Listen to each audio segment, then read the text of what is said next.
The following is a production of DallasCowboys.com and the Dallas Cowboys Football Club. How about them Cowboys? Yeah! Go Cowboys! This is Cowboys StoryLine with Nick Eatman.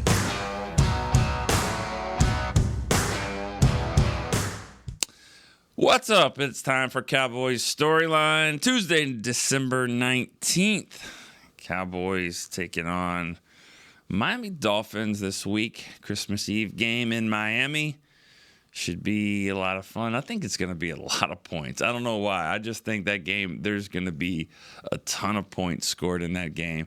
I think it's going to be a lot of fun. And I think, you know, the way the Cowboys played this last game, we've seen how they bounce back. They haven't lost two in a row in really 2 seasons now. So I can imagine that they'll be more focused this week. And you know, maybe what happened last night in the game, Philadelphia and Seattle, with Seattle winning there at the end. Maybe that rejuvenates them as well, knowing kind of what's in front of it. I mean, it certainly did something to Jerry Jones, who said this morning on the radio, 105.3 The Fan, that he was dozing off there late in the game until Seattle made those 2 plays, and then he couldn't sleep till 4 in the morning. Just about what the impact of that game could mean. So we'll talk about it a little bit. The scenarios are not. It's not a black and white situation. It's not easy to figure out. Right now, the Cowboys are technically in the lead of the division. I think it's because they have more wins in the division. But it looks like Philadelphia, if they win out, Philadelphia has an easier path to win the division. It would lean to them because of the 5th tiebreaker in the division, which would be strength of victory. So strength of victory right now, the Eagles would have that if it got to that tiebreak, if everybody won out. But things can change a little bit. I was kind of playing with it was ESPN playoff machine website they have. I think it's called like Playoff Machine. It's pretty neat. You can go through and you simulate every game, of course. And I did that a few times, and I went through the rest of the season, and the Eagles stayed in the number 2 spot. And so I kept moving with it and messing with it, and finally I switched Buffalo and the Chargers, which I think play this week. Buffalo and the Chargers, and that I switched that to the Chargers winning, and all of a sudden the Cowboys jumped ahead of the Eagles. So that right there should just tell you that the Cowboys have a chance if they win out and the Eagles win out. They'll have a chance. They got to have some things go right, but it goes down to their strength of victory between the teams that they've played. It's not just common opponents. That's the 3rd tiebreaker.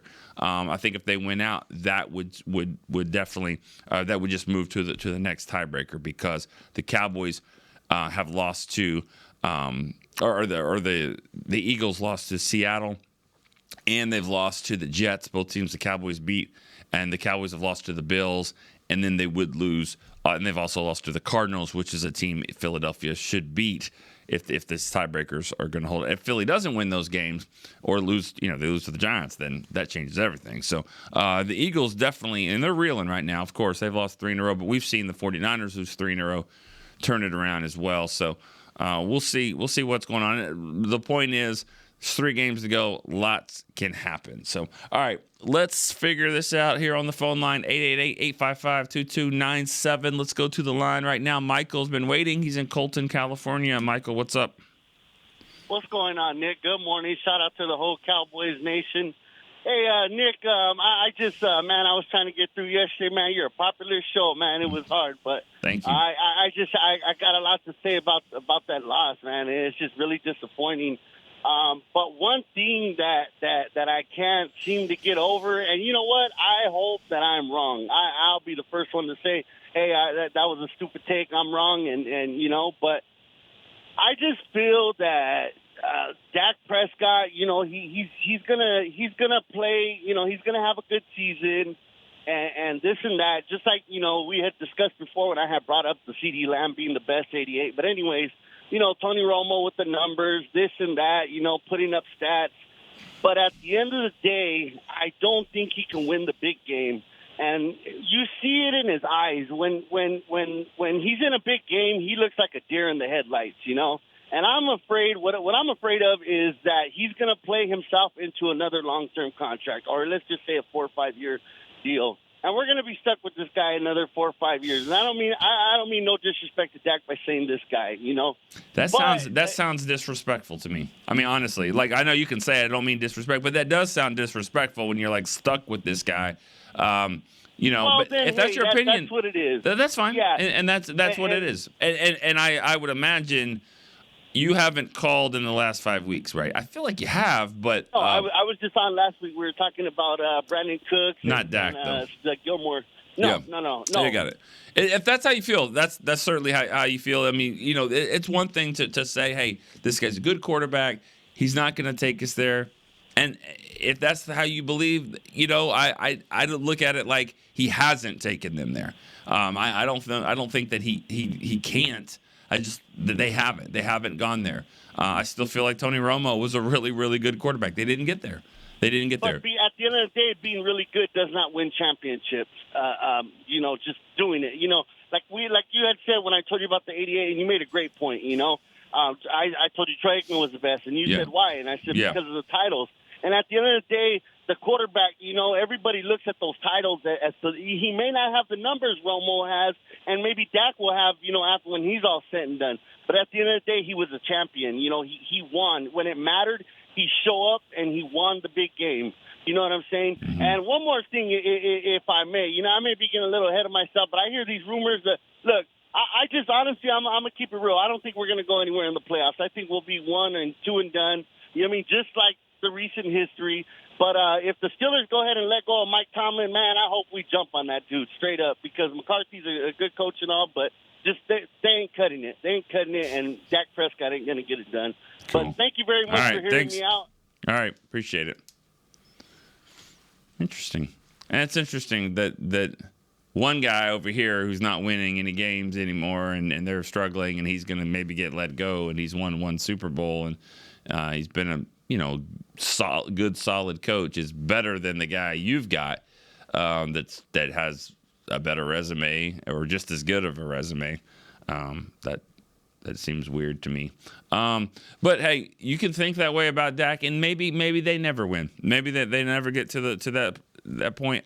I don't look at it as stuck with Dak. I think that he's still learning, he's still getting better, and that's. I know a lot of people have said you're in your 8th year now. You should have figured out. That's not true. That's not true. These quarterbacks, you're always learning. You're always picking something up, especially if you think that Romo was good. If you really liked Romo was learning all the way until the end of his career. So I think that's only a natural thing. I feel like Dak is certainly good enough to get you there. And again, I've said that when they were down 5 weeks ago, 7 weeks ago. I've said that. And then, it hasn't been brought up when they're going and steamrolling 5 straight wins, but then it gets brought up again. So I get it if that's the way people feel. All right, Brian in Pennsylvania is our next caller. Hey, Nick, how you doing? I'm good. What's up, Bep? Not much. Just looking at, what we've been going through. This was honestly the game that I felt was going to be the most difficult for the rest of the year, just because of Josh Allen and his physicality. Obviously, we saw the physicality. My biggest concern now, though, is that the offense isn't doing the defense any favors. And as far as stopping the run and stopping the teams that focus on it, we've got the 49ers, we've got the Lions, we've got the Eagles, everybody who we're going to have to face to get through to the NFC Championship, into the playoffs, and possibly into the Super Bowl. So what do you see as like a way, what can we do to adjust? I mean, our personnel at this point in the season, what is there? Do we just have to play it out and hope the offense just shows up every week? Or is there an adjustment that you would see that would actually, because I've said that this team is different, but I think they have that whole, they're young. They don't have that consistency that they can build on, and sometimes they can fight through it and sometimes they can't. So what do you think think they need to do right now? Any small adjustment they can do to kind of get on this right track and have the offense help the defense and not put us into these situations anymore. That's it. I mean, that's it. Thanks for the call, Brian. The number one thing that this team needs to do to stop the run is to run the ball. It's to run the ball or at least move the ball. I mean, you would like them to be balanced on offense, run it, be able to pass it, throw it around. That's how they've been stopping the run. This thing hasn't really been fixed. We know that. It hasn't been fixed since last year. I mean, Hankins in the lineup, they're better, obviously, when Hankins is there than when they're not. We saw that. That's why they traded for him. Then he got hurt, and then things struggled. And then he comes back last year, and they got better there. And we've seen it this year, too. So that's a part of it. But this offense is scoring points. They get the ball a lot of times to start the game. Go look at their scoring in the first quarter or in the first half. They have these leads. They're putting teams in position where they really can't just stay committed. And not everybody runs the same way. Not everybody can do what Buffalo does. The commitment to run and the way that they run. Arizona did it, and they stayed committed, but they also had the lead. When the Cowboys can get the lead, it changes the course of the entire game. And that's why it's important. That's why sometimes Mike McCarthy wants to take the ball early. He's done it this year. He feels like if he can set the tone, score, put the team on their heels, then that takes them out of their running game. So that's the number one thing. Defensively, yeah, I mean, they have to be able to be more controlled in their gaps. They got to get all the defensive ends to buy in. These linebackers got to get off, the blocks. But that's what they've chose to do, though. They're trying to win with this matchup because they want to be quicker. They want to move a safety named Marquise Bell and make him a linebacker. Damone Clark, make him he's a linebacker, but I mean he's undersized and he's fast, or a little bit more athletic than you would say some of these other linebackers. But you give up something when you do that. It's not a basketball team that just plays five guards. Well, you're gonna have advantage over here, but over here you may not get a rebound. You have to give up something when you have a mismatch. And so that's what – and sometimes when these teams are committed, they get their guards to the next level. I mean, they're pushing these linebackers around. So it does start up front, right in the center. They got to be more controlled in the gaps. There's some tweaks that they can make. But the big thing, the way this offense, this team is built right now, they got to score points. They got to get the ball. They got to score. In a game like that, when they couldn't score – I mean, it was just downhill, and that's where the Bills were running downhill. All right, Johnny in South Carolina is our next caller. Hey, man. How you doing? Woo Pig. How you doing? All right, Woo Pig. That's right. A couple of things. We've talked about this, or people have talked about this continuously, is the toughness of the offensive and defensive line when they start getting bullied around or pushed around. Mm-hmm. My concern on defense is that Dan Quinn does a great job with great athletes, but technically they're not very – I mean, we talk about them running the ball. They couldn't set the edge the other night to save their life. No. And that's the most simple thing in football, that first thing you got to do on defense is set the edge. I'm concerned that that the Cowboys can't do those things, and that's what allows them to run over you outside, inside. The linebackers are almost non-existent as far as helping with the run game. That could be because the defensive line's not keeping off their legs. Yeah. There's got to be an adjustment. I mean, if you can't stop a team from running with a four-man line, maybe you got to throw some five-man line at them. So, not all the time, but sometimes. I mean, but it just felt like the other night we just sat there doing the same thing over and over, expecting a different result, and that's a bad recipe. Definitely. Definitely was a bad recipe. I'll get off and let you Sorry. No, I appreciate it. It's a good call, Johnny, and you're right.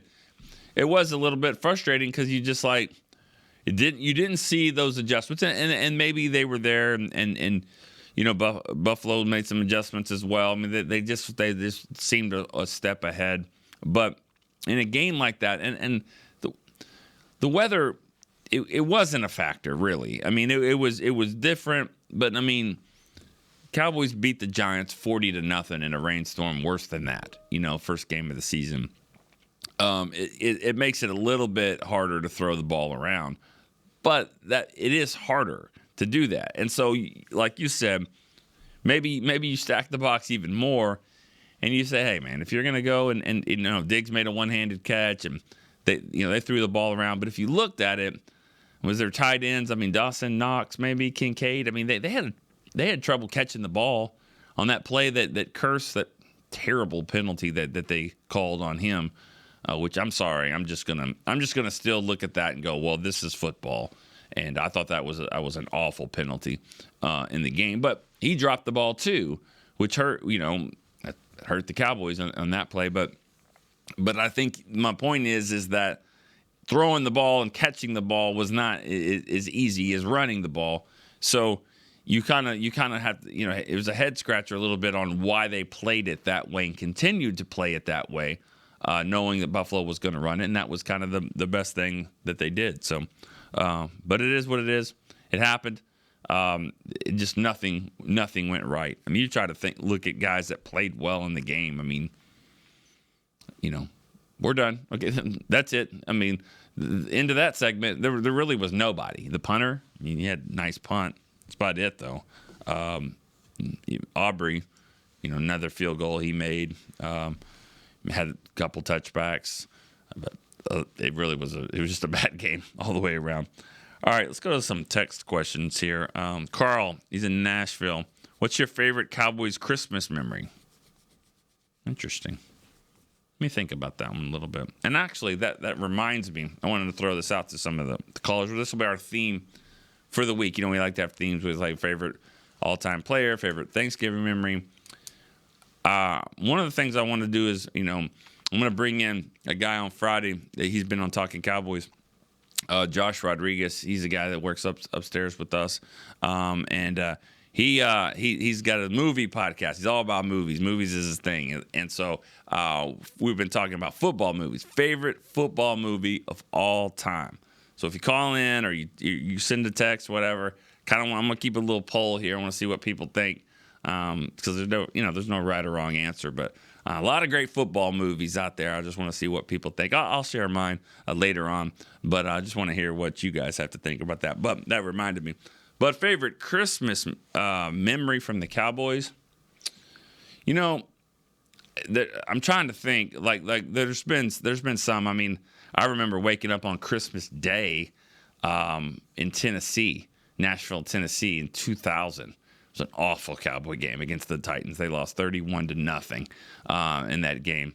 2000, but I mean, woke up and we stayed at like the Gaylord in Nashville. It was like the nicest hotel I'd ever stayed in. I thought that was pretty awesome.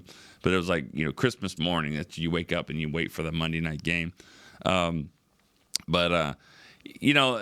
year before, it was my first year with the Cowboys. They played the Saints on Christmas Eve, I believe, like a Friday game, and they lost to the Saints, and it looked like the season was over because they lost that game. They're not going to make the playoffs, and it was a bad loss because the Saints weren't very good. But I remember after the game, Emmitt Smith went down the aisle and he shook everybody's hand. I mean, a lot of the media, some of this, whether it be scouts or sponsors that were on the trip, who knows who was all on there. He walked in, shook everyone's hand with everybody, even in the aisle, in the window, reached over and just said, everyone, Merry Christmas and all that. That's the stuff that I remember from Emmett. I told that story the other day about Emmett and the bags and all that. But, he could be that way, but he's also the guy that would, season's pretty much over, and he's over here, and it wasn't, though. They actually got lucky with some of the other games. They ended up making it to the playoffs that year. But that's one of the things I do remember about Christmas and Emmitt Smith. I think let's get another question. Mike from Houston. I know this is a sensitive subject. Should I keep reading? Is Parsons a one-trick pony? Wasn't involved in stopping the run or many solo tackles, pass rush only. I don't believe so. I think he's an outstanding pass rusher, and I think he does that better than he does stop the run. But one-trick pony, when you're the best in the league at doing that, or one of the best at rushing the passer and getting there and getting the pressures.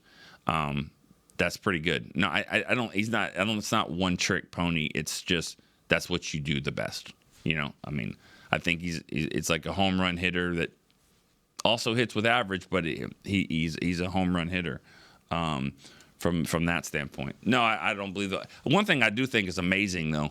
I mean, seriously, this is again calling out the officials, but this is the thing where I think Micah Parsons has to get better. Okay, don't call out the officials. Don't call them out. Don't call them out on your podcast.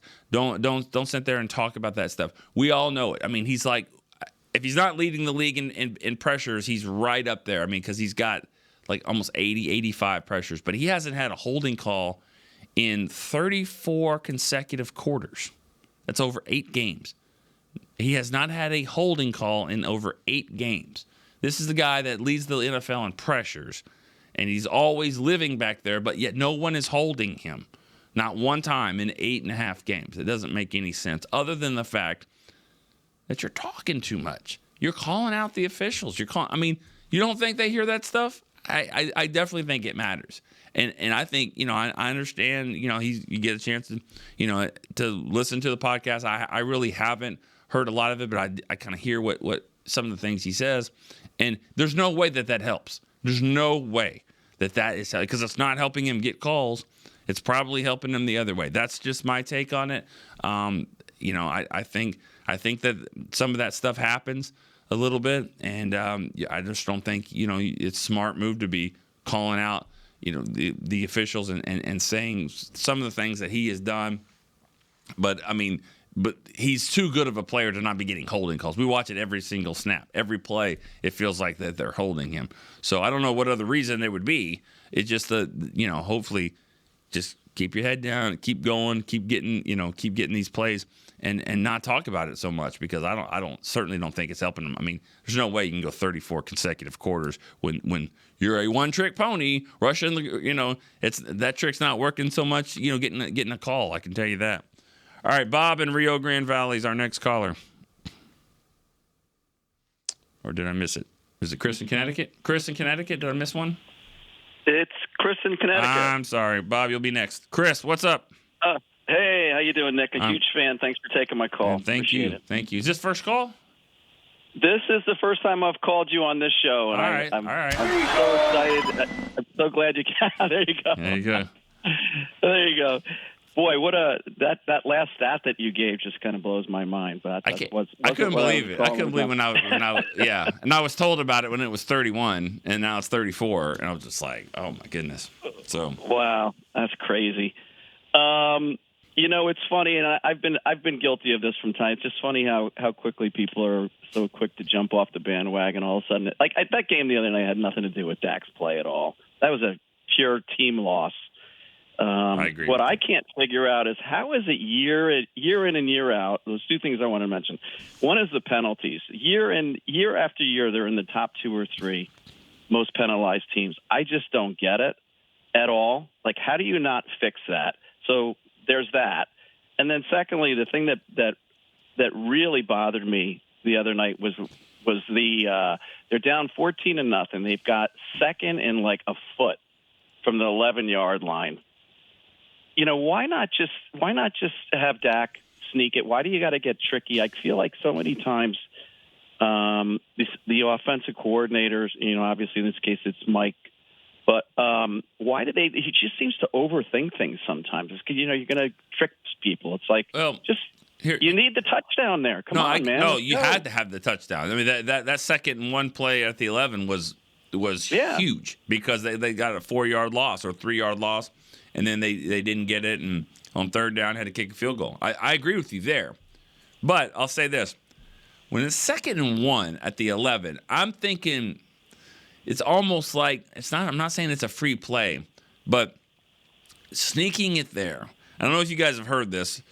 Derek Eagleton sits next to me he has for years in the press box. And the thing that I think is I hate the most, I'd love to see a stat on it. 1st and goal from the 10, you're not scoring. I mean, this team's not scoring a touchdown. 1st and goal in the 10 is really, really tough. So you get a yard and you get a first down to the 10 or maybe to the 9, that's almost like getting you're going to get a field goal anyways. So 2nd and 1, they're thinking maybe we get 4 or 5 yards, maybe we get in, first down into the 5, and that changes everything. It's probably 4-down territory.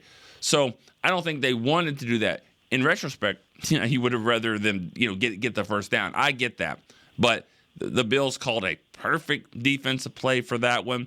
That play where their safety comes in and just doesn't get blocked and just blows up the play. It was a great call by them. You want to just take it back and go, man, just get the first down. And you're right in most cases. I looked last night at that game, the Eagles in Seattle, and it's 3rd and 3 from like the 20-something yard line. They roll out, throw an incomplete pass, and then kick a field goal. And I'm thinking, 3rd and 3, Hurts is going to get, he's not going to get 3, but he's probably going to, if you push him for 1.5 to 2, do it again on 4th down, it's not getting stopped. So that kind of, I think sometimes, my point is, sometimes they don't use these sneaks early enough. Why does it have to be 4th and 1 for Dak to sneak it? How about 3rd and 1? And in your case, you're saying 2nd and 1. My only point there would be I wouldn't want 1st and goal from the 10. I wouldn't want that. I think Aubrey should just be getting ready anyways on 1st and goal in the 10. Yeah, sorry, they've been horrible. Went on a rant there. You got anything else? I'm sorry, Chris. No, I was just going to say, they just how they kill themselves over and over with penalties. The penalties. It's just I don't get it, but yeah. It hasn't been fixed. It's year in and year out. It hasn't. I have a theory on that. I'll let you go on that. Thanks, Chris, for the call. What I need to look up, and I'll do this. I say on the break. We're gonna keep rolling, Chris. We're gonna keep rolling through the break here. But where are they in sacks? I need to look at this. Where are they in sacks in the league? Are they right at the top? Where are they in pressures? How about turnovers? And I have a feeling the Cowboys are up there in sacks and in pressures and in turnovers. And I'm not giving them excuses here for penalties. I'm just saying, when you have a team that's aggressive and they're getting after the quarterback and they're making plays on the ball, you are going to give up some things from a penalty standpoint every now and again. That doesn't mean you should line up offsides. That doesn't mean you should run into the punter. I get that. But, I went back and I always remembered DeMarcus Ware and Flozell Adams. These guys were getting a penalty almost every game. The year that DeMarcus had 19.5 sacks, or maybe he was 20 sacks, like in 2008, I think he had an offsides penalty every snap. Every game, not every snap. Every game had like one. You'll take that. You'll take that if your guy's getting off the ball and getting sacks and stuff like that. So being aggressive, being overly aggressive, there's a line. And then, again, the Cowboys are over it when it comes to some of these costly penalties, these mistakes that you just can't have. And, that game's different. It looked like it was a blowout game. But that was – you give me 2 of those penalties back, and it's a different football game. And then they have to play different as well. But that's the Cowboys' fault. They gave them these plays. They gave them – that's what I wrote in my article. It was too much season of giving. You don't need to be giving away the 15 yards a pop like that. So especially when their offense is off the field or walking off the field, and you put them back on there and say, no, you're not done yet. Go score. And then they did. That was huge to me. All right, let's go with now we go with Bob in Rio Grande Valley. Morning, Nick. How you doing? Good. How are you doing? Good. I appreciate very much the analysis that you just gave about what happened in that game. I sat here at the house and I was play-by-play right here and thinking. And when I saw the penalties and not getting calls that we should have, and then shooting ourselves in the foot when we shouldn't have, when it was all said and done, we lost. Now, here's my evaluation of where we're at as a team. We've got a great head coach. We've got a great defensive coordinator. They can scheme a game as well as any coach in the league. they can do it with the players that they have. Barring injuries, if everything is the way it should be, the way we want it to be, we can run and gun with anybody. But when you lose a key player here and a key player there, and we've lost several, you've got to take and get back in the pot and use someone that is not quite up to that first team capabilities yet, and make the best of it and do the best you can. I feel that in Miami, we've got to run and gun. We're not going to be able to run the ball on those guys, and we can't let them run it on us. We need to if we win the coin flip, we need to take the ball. We need to score first. We need to put them in a catch-up mode. We're going to have to do the same thing against the Detroit Lions. If we do those things, there's a good chance that we can run out the rest of the season. Are we going to wind up with the home field advantage in the playoffs? I think that's very unlikely. But the bottom line is you can't blame it on Dak. Dak is a great quarterback. He does one hell of a job. He's a team player. He's a leader. He's respected. He's intelligent. He's very talented. And he's as good as any quarterback that we've ever had. And Micah Parsons, Micah is top drawer. So with that, I'm going to shut up. All right. And I tell you, but I would like for some of these people to really think about what they're saying. Why in the name of goodness would you want to swap Mike McCartney for Tomlin? Tomlin's a great coach. He is. But what would be your advantage to do something like that? I mean, I can't understand some people's thinking. And with that, I'll shut up. All right. I appreciate it. I mean, I agree. I mean, I agree Mike Tomlin's been a really good coach. It's a little different over there in Pittsburgh. I mean, you realize they've had like 3 coaches in like 50 years? I mean, like 3. I feel like teams like the Panthers and the Colts and the I mean, I don't know. I mean, Houston, I feel like they've had 3 like in the last 5 years. But, a lot of patience. You have to have success over there. I don't know. I mean, we're definitely not getting into things like tampering with coaches or anything like that. Mike McCarthy, they just asked Jerry this morning on the radio about getting an extension. We'll see how this thing plays out. But there hadn't been many coaches in the last 30 years for the Cowboys have put his team in the playoffs 3 straight years. I believe it would Switzer did 94, 95, 96. That's probably the last 3 times the Cowboys have made the playoffs 3 straight years.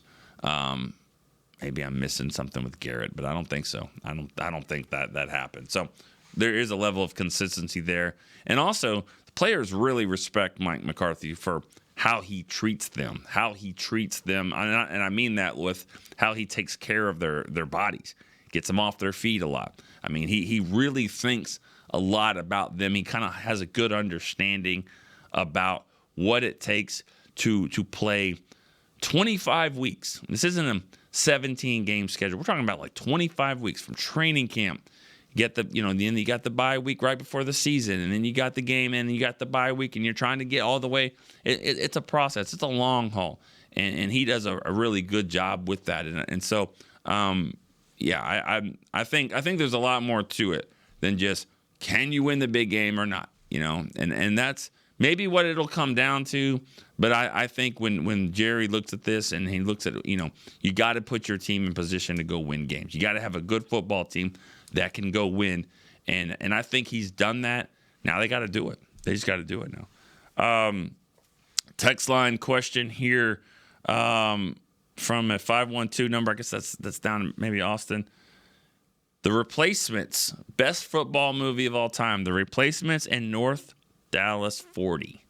North Dallas 40. That was a movie, I guess, in the 80s. Kind of. It was definitely made to around the Cowboys in the 70s. It was a fake team in Dallas, but it was loosely built off of some of the players and some of the storylines for the Cowboys. North Dallas 40 and The Replacements, which was also based off 1987 strike with Washington, really the Washington Redskins, and that's what that team was built on. And then they go and they beat Dallas. So both those movies, aren't real teams, but they were kind of made off of real NFL scenarios. All right, let's go to Rob in Vegas. What's up, Rob? Hey, Nick. Hey, how's it going? Calm down a little bit since yesterday, or what? Oh, yesterday was calm. Oh, it's just unfortunately, it's just reality. Can this team win a Super Bowl right now? Yes, it could. No, actually, no, they can't. They cannot win a Super Bowl in mid-December. And I'm not trying to joke. I'm just saying, but that's what we're talking about. We talk about, can they win? Can they win? They're not going to win tomorrow. They're not going to win today. No.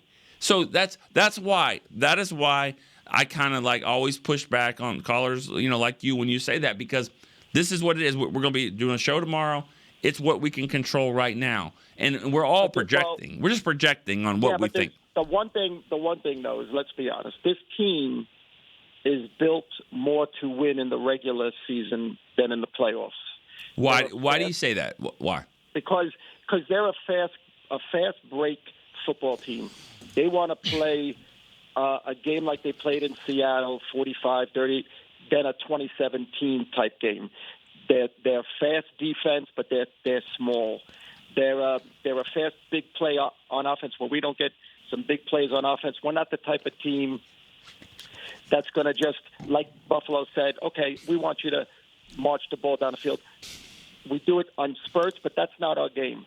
We don't want to play smash-mouth football. We're not built for it. Yeah. And let's be honest, that comes from Jerry Jones, too. He doesn't want that type of product on the field. The last time we had a team like that was under Bill Parcells.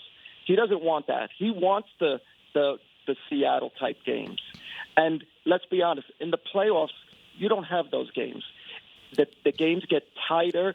Teams are not willing to take as many chances because, you lose, you go home. So you can't change that mentality unless you get rid of your two head coaches, Dan Quinn and Mike McCarthy, which I don't think – Mike McCarthy's definitely going to stay. Dan Quinn, I don't think so. I think he'll be gone. And Jerry Jones has to realize that we need to be bigger, tougher. We talk about it all the time. Mike McCarthy talked about it. We're tiny on defense. Micah Parsons, they're going to have to figure out if this guy's going to play defensive end, he needs to go up to about 270 pounds. Or they're going to say, we're just going to run at him. Teams ain't stupid. And so we're just not built to win in the playoffs. Now, we can, but it's going to be tough, especially you got to go on the road. If we get home field, which we won't, but let's be honest, home field, this team, the way they're constructed, we're tough to beat. But in the elements, against the smash mouth, against a team that's willing to just pound us, we don't want that. And I don't know, it's been like that for years. You said we're just not a physical team. We don't have a physical offensive line. We don't have a physical defensive line. You took it back to Parcells. I mean, that's too far to me. I mean, in 2014, that was a Smashmouth football team. That was a good the team that lost with Dez in Green Bay. Yeah, but the defense wasn't that good. No. The offense, yes. Yeah, I mean, Smashmouth with Zeke when he had his rookie year, but that was on the offense. The offensive line, but never been. Okay, I thought you were saying that not since Parcells have they tried to have. I mean, no, they want to be a physical type football team, and I think they want this team to be that. They're just not.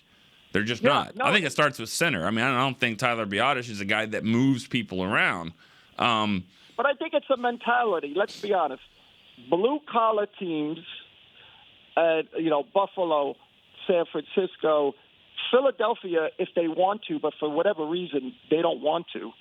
Then they're not blue collar. Then they're not blue collar. Don't put them in blue collar if they don't want to. I don't know what it is about want to, but if they just I don't think it's the players. I think it's the coaching staff. Well, nobody wants to get their ass kicked. I mean, I don't know why Philadelphia doesn't say we got the best offensive line in football. Why don't we run the ball more? They probably should. They probably should. All right, Rob, best football movie of all time. Rob, best football movie. Or do you even watch football movies? Yeah. Probably I like the one with Denzel, but I can't remember. Remember the Titans. That's it. You That didn't was- remember I like the that. Titans, but remember the Titans. Got it. And I did like. That's and your I do worst like joke the of the day. I do like the replacements. I Got thought it. that was good with Keanu Reeves. All right. Good stuff. All right, Rob. Appreciate that. Good call. All right. Dylan in Northport, Florida is next. Hey, Nick. How you doing? man? I'm good. I'm all right. It's second day in a row following up the legend, Rob. Yeah. Love you, homie. Best football movie, Dylan. Waterboy. Just like without hesitation. It was just Waterboy.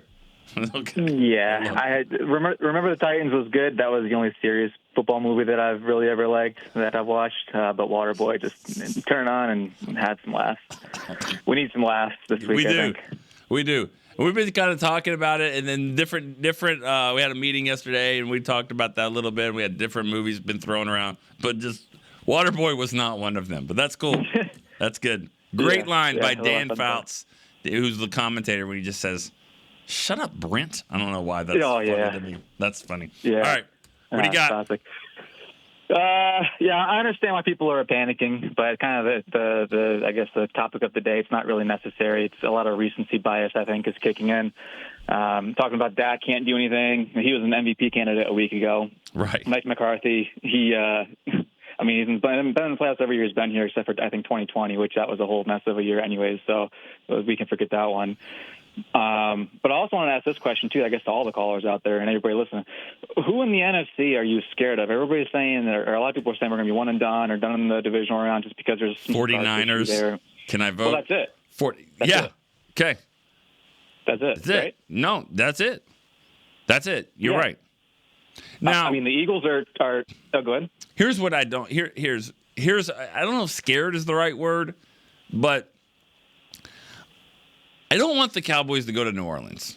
I'm just going to be honest. I that's not the scenario that I think is good for them. That's interesting. To be the 5 seed. Scared? No, not scared. But to be the 5 seed, if you don't get the number 2 and you're the 5 and you got to go play New Orleans, not really worried about Baker Mayfield in Tampa or definitely Atlanta. But in New Orleans, that's just not an ideal situation. Can they go win? Yeah. Will they win? I mean, probably. But it's not a place you want to go get down 10-0. With that crowd and then the way they run, Kamara's playing, and the way they got Taysom Hill, and they can run. It's just not. It's not ideal. So I don't look at that as you're just going to go beat somebody from in the South. Like if it's New Orleans, I don't think that's a good matchup for the Cowboys. So that's the one. I'm not scared. It's just that, I don't just mark off an easy win from the 5 seed, whoever you're playing in the 4, if it's New Orleans. So. Yeah, I hadn't thought about New Orleans. That's a good point. I guess the thing with them is you can get up, hopefully, to an early lead and kind of play your brand of football at that point. Sure, you can do that, and Derek Carr is going to be Derek Carr and all that. Yeah, I get that. I totally get that. I'm just saying, I've been there before, and I've seen games where you think you're going to go win in New Orleans, and it's ugly. And fun fact, the only team in the NFC the Cowboys have never faced in the playoffs is New Orleans. So. Well, I kind of hope it happens now. You hope not me. I hope it's the Cowboys are the number 2 seed, and then if New Orleans it gets in as a 7, great. Come on down, like that wouldn't worry me, and that's what's going to be so big here for the Cowboys. I mean, if they can get the 2, because having that home field advantage against some of these teams. I mean, obviously we've seen it. That's where they really shine. So that would be great. Yeah. And this loss to the Bills, just super quick. I'll go fast here. It's concerning the way they lost, but it's an uncommon AFC opponent. They went against all their tendencies. They usually put the ball in Josh Allen's hands. They didn't. He took the ball in his hands and handed it off every single play. And so we might see it again in Miami. And I hope people don't panic if Miami whoops us too. I mean, I don't know about whooping, but it might be another tough game. So, if they lose, I'm still on the roller coaster ride. I'm still very confident in our chances against the NFC. And if we get to the championship game against the Niners, NFC championship, And then, at that point, we're playing with house money, so who cares what happens. But well, I'm going to tell you right now, the Cowboys are going to beat the Dolphins. That's my opinion. I don't need to wait till Friday to make a pick and gut feeling and all that. Cowboys are going to beat the Dolphins. No, they're going to beat them. They're going to beat them. I don't want to sit there and say they're going to boat race them. I'm not. It's maybe not going to be like that. It's going to be a high scoring game probably, but I think the Cowboys are going to put it on them. I really believe that. I think there's something about this game. I've always thought the Buffalo one kind of had me a little bit more concerned. Maybe even Detroit, like that game's going to be tough too in its own way, but. I mean, this is going to be a tough game, but I think they're gonna give it to them. They're going to give the Dolphins everything, and it'll they got too much firepower to get their ass kicked, Miami. But I think the Cowboys are going to bring it. So that's what I believe. Yeah, sounds good. All right, fingers crossed, man. All right, see you. All right, more text message questions or comments on favorite movies. Carl from Nashville, remember the Titans. Jeff from Oregon, North Dallas 40, and Draft Day. Interesting, Draft Day. Draft Day is a tough one because it reminds me of the movie Days of Thunder. I love that movie, Days of Thunder, auto racing movie. Knew nothing about NASCAR. Just loved it because it was like a remake to Top Gun. So I loved it. And then I kind of got into NASCAR and understood that the movie would never happen. And that's kind of the way Draft Day is to me. Just some of the things when you kind of know the ins and outs of the scouting process and you're like, really? Really, you're going to look at tape the day of the draft and make a big change and watch something and call his coach about why nobody went to his birthday party and all that stuff. I mean, but I watch it, but it's funny, just the whole trading part. And another one from RDJ in New Jersey, Radio. That's a good one. That's a good movie for sure. Brian in Kansas City is our next caller. Brian, what's up? Good morning, sir. I'll go with Brian's song. Brian's song. All right. You can always tell people's age a little bit. I'll say this. In the meeting, we had a meeting the other day. We went around. We had remember the Titans. We had replacements, and I looked at Mickey. Mickey Spagnuolo wasn't doing anything. I was like, Mickey, what do you think? Brian's song? He's like, yes, for sure. So I was like, all right. So he said the same thing. I haven't seen that movie. Man. Maybe I should.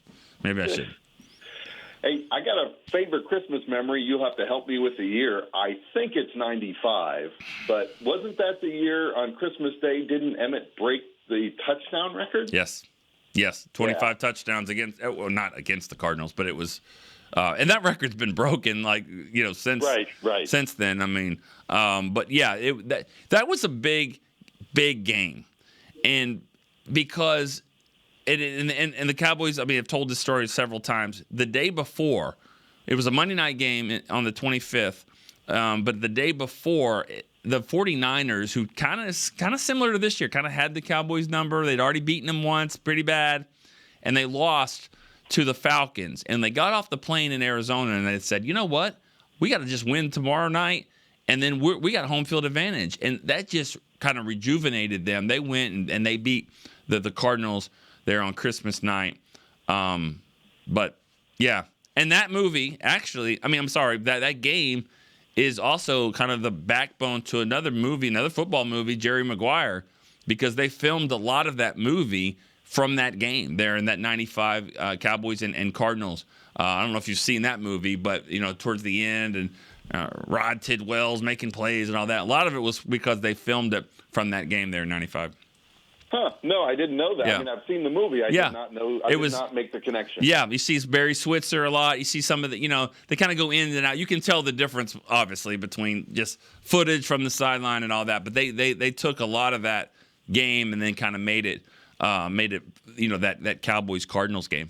So Jerry Maguire. I mean, if you consider that a football movie, and I think. If you're one that thinks Die Hard is a Christmas movie, if we're playing all that, then yeah, Jerry Maguire definitely is a football movie. But yeah, absolutely. Hey, I got a question for you. So, this is not quite as off the rails as the sumo wrestler playing defensive tackle, but with Hankins gone, I think this is just a temporary solution. And of course, it depends on whether the player wants to do it and his temperament's a little hot and cold. But I was thinking maybe we move Parsons back to linebacker just until Hankins is back. It's just a thought because I think Hankins kept Marquise, the smaller guys, Marquise Bell and so forth. I think he kept them clean, and that second level could flow, and I don't think we have that right now. It doesn't look like it. So this may not. I'll hang up and listen. Okay, thanks, Brian. Appreciate it. This may not be the game for that. I mean, that's not a bad thought, and obviously you can do different things on different plays and all that. Just know that the speed element here with the Dolphins is going to be through the roof. You're going to have guys that can run all over the place. Marquise Bell, yeah, he may not be the best one when a guard gets to that next level, but you're going to need these safeties closer to the box. They're going to have to go on sideline to sideline. The way that the Dolphins call plays, the way that they get these guys on the move, you're going to need as much speed as you can. So maybe you do play Parsons some there. We got to get rolling. One more call before we end it. Eric in North Carolina. Hey, Nick, how you doing? Good, sir? Man. How are you? I'm doing great. I've been listening to you for years. I saw you one time in Charlotte, and it was funny. I was listening to you for years on the Cowboys break, and it was before the game. I think it was 2018. The Panthers beat us pretty bad that day. But I was hollering to you, Nick, and you kind of looked over and kind of waved, and I was hollering to you like we were best friends or something. That's all right. I appreciate that. Who's this guy? No, that's cool. I mean, I appreciate that. That happens sometimes on the road, and it's really a neat experience. So I can't say I remember that. I do remember the game, I know. But it wasn't a lot of great stuff in that game for sure. So no, that was it was the only game I've been to in my life, and it was exciting, but yeah, it was a terrible result. Well, but yeah, I saw you. They couldn't stop. Ambar. Yeah, they couldn't stop Cam Newton. He was just managing the game to perfection. It was awesome the way he was playing that game. I'm tongue in cheek for sure. Yeah. All right, we got to get rolling. You got a point real quick or a question? Yes, sir. Well, I just want to say my favorite football movie is We Are Marshall. Oh yeah, Marshall is actually walking around here yesterday. Walking around, they're playing in a bowl game tonight, I think, against here in Frisco. I think they play UTSA. Yeah, the whole staff, the whole team walking around and doing a tour. We Are Marshall, walking around. So, yeah, I mean, good movie. Sad and also, little eerie too when you think about it and you watch it and you get on a plane and all that stuff. But I mean, for the most part, it is a good movie for sure. It is a good movie. All right, you got a Cowboy point or question? Just want to throw out an obscure former favorite player. It was Mike Renfro, wide receiver. Yep, Mike Renfro. And it's funny, Yeah, because I remember one of my favorite players was Butch Johnson because of the California Quake. And I remember Coach Landry traded him after he did the California Quake in the end zone after Landry told him not to because the officials were calling penalties on that then. And then they traded him to Houston Oilers for Mike Renfro. And I was like, who on earth is this guy? Like, oh, my gosh. Mm-hmm. And we got him, and he caught, everything. He was great on the out route. He was an excellent route runner, and he had the best feet. Yeah. I mean, he would be like an inch in line. Yeah. Well, it's funny you say that. I mean, there's people in Houston that still think he got both feet in bounds for I think it was a 79 championship game against the Steelers where back corner of the end zone, he caught it, and he got both feet in. They ruled him out of bounds, and the Steelers ended up winning and go to the Super Bowl and won a title. But there's people in Houston that still cover them that think Mike Renfro definitely got his feet in bounds and should have beaten the Steelers there. But, yeah, he was a good solid player. Probably ran like a 5'1" 40 or something like that, but he could catch the ball. All right, Eric, appreciate it. Thanks for the call. Thank you, sir. Have a great day. Yeah, we got to get rolling, guys. Cowboys break will be right after us. Went a little bit long today. Great calls. Keep those. Tomorrow. I'll say this: Darren Woodson will be on the show tomorrow. He'll start off the show at 10 a.m. So get ready on the phone line if you want to. He'll be here for about 20 minutes or so. Darren Woodson will be on the show tomorrow on Cowboys Storyline. We'll see you then. See you. This has been a production of DallasCowboys.com and the Dallas Cowboys Football Club. How about this, Cowboys? Yeah!